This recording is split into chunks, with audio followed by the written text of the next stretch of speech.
Hamza Hakimniyoziyning hayoti va ijodiy merosi katta avlodlarga birmuncha tanish. Ular Hamzani yangi usul maktablari ochgan, darsliklar yaratgan muallim, sermahsul dramaturg, jadidchilik harakatining atoqli vakili sifatida biladi. Ayni paytda Qo'qonda Latifda ko'plab ijodkorlarning uy-muzeylar qatorida Hamza Hakimniyoziy uy-muzeyi ham aholiga sifatli xizmat ko'rsatmoqda.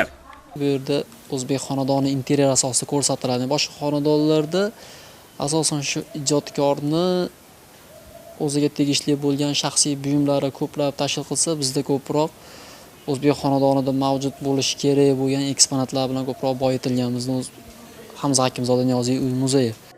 O'tgan yildan ko'proq vaqt mobaynida Hamza faoliyati va ijodiy merosi turli mezonlarga ko'ra o'lchanib kelindi. U haqida har xil fikrlar aytildi, lekin shoir istiqomat qilgan xonadonning deyarli o'z holida saqlanib kelinayotgani bu boradagi haqiqatlarni xalqqa to'liq va aniq yetkazishda muhim ahamiyatga egadir. Unda saqlanayotgan eksponatlar qaysidir ma'noda sizni o'sha davr muhitini his etishga chorlaydi. Mana masalan, Hamza hayotligida ekilgan tut daraxti.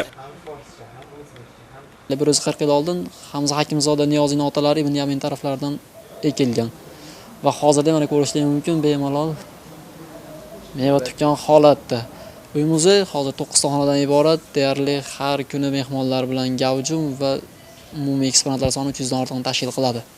Mutaxassislarning fikricha, Hamza o'zbeklar orasida birinchi bo'lib 1908-yildayoq sahna asar yaratgan. Shuningdek, uning bir qancha kuylari notaga solingan. Birinchilardan bo'lib roman va opera yozgani ma'lum. Zamondoshlarining eslashlaricha, Hamza qo'shiqni o'rniga qo'yib kuylagan, ko'plab milliy va Yevropa musiqalarini mahorat bilan chala olgan. O'zi yozgan qator pyesalarga rejissyorlik qilgan va ularda asosiy rollarni ijro etgan. Bu fikrlarni tasdiqlovchi eksponatlardan biri Hamza foydalangan qadimiy pianino musiqa sozining ushbu muzeyda saqlanib kelinayotganidir.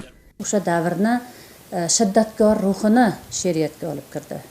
Ya'ni o'sha davrni tomirini, pulsini aniqlay bilgan ijodkor sifatida mana shu otashini ruhni olib kirganligi, shu davr bilan hamnafas qadam tashlagan ijodkor sifatida uni biz ham yangilangan shakldagi she'rlarida ham pafosda ham ruhiyatida she'rlarni ham bir ichki bir nima deymiz, bir she'r qurilish jihatlarida ham Hamza Hakimzoda Niyoziy yaratgan yangiliklarni ko'ramiz.